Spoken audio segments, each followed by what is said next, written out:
The Dark Elf, or Drow as they are called, the one who we just smuggled into town, had just killed the governor right in front of us.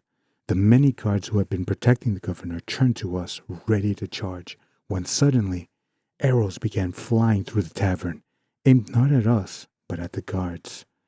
The druid, a dwarf, instinctively wild-shaped into a donkey, an old habit of his whenever he was in trouble and needed to make a quick getaway.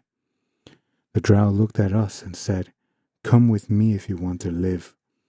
He then opened a hidden passage leading deeper into the tavern.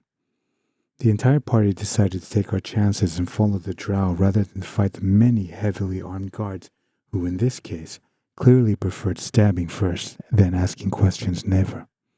We entered a large room, oddly similar to the one from the other town, where we first received our task. Stranger still, the same man who had given us the task was there. He had somehow arrived before us. How? Well, you got me. By all accounts, it doesn't make sense. Pouches of gold had already been divided up as our reward. The donkey took a pouch, using his mouth. "The job is done. You need to leave now," the man yelled, pointing towards 2 carriages that will serve as our getaway vehicles.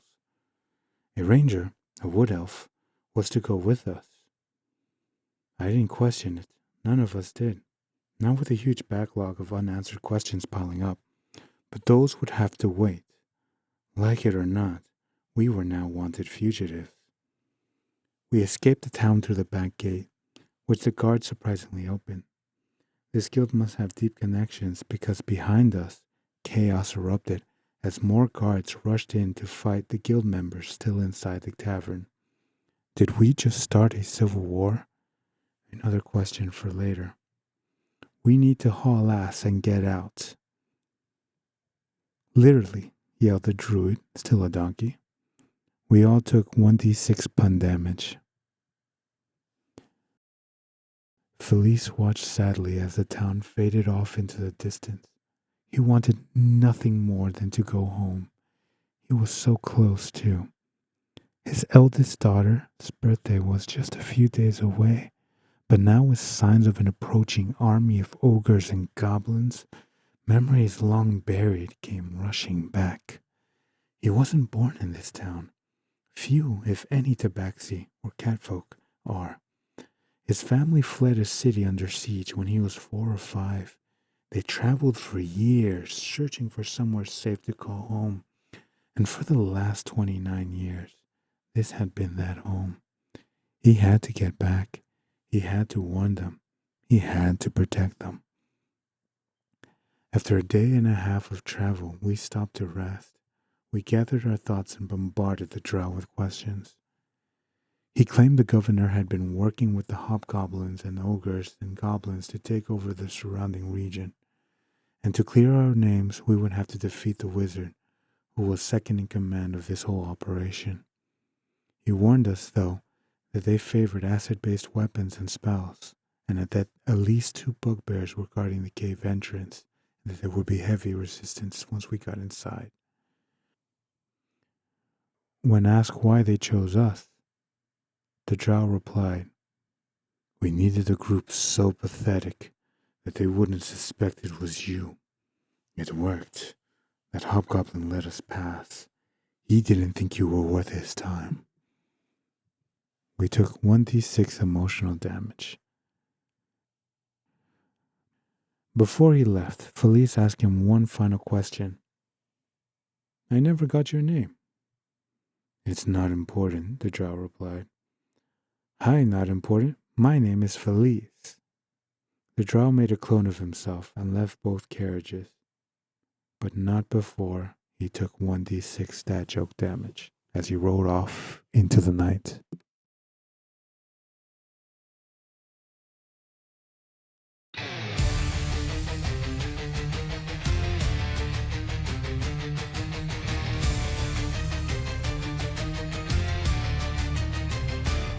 It was dark. The moon hung low 200 feet, with steps so slow toward the cave. With blades in hand, a shadow swept across the sand. Fly now! They fly now? They fly They now! flew, they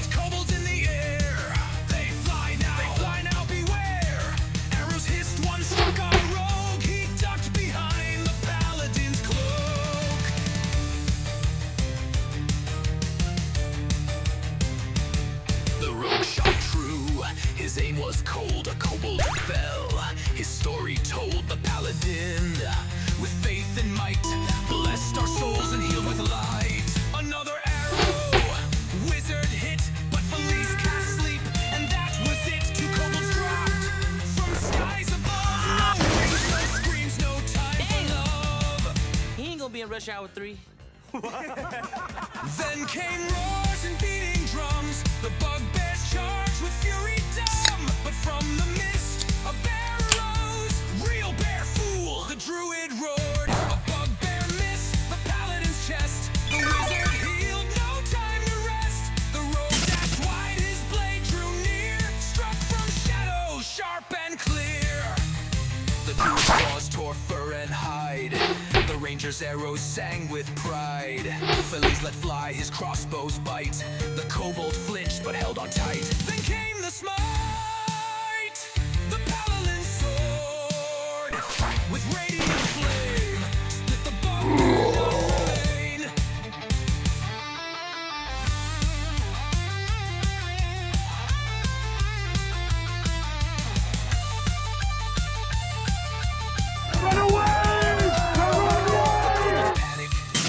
Fight. 3 flew fast into the night.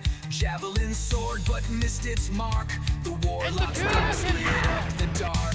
Felice turned swift, the last bear down. The wizard's magic missile found. Another kobold mid-escape.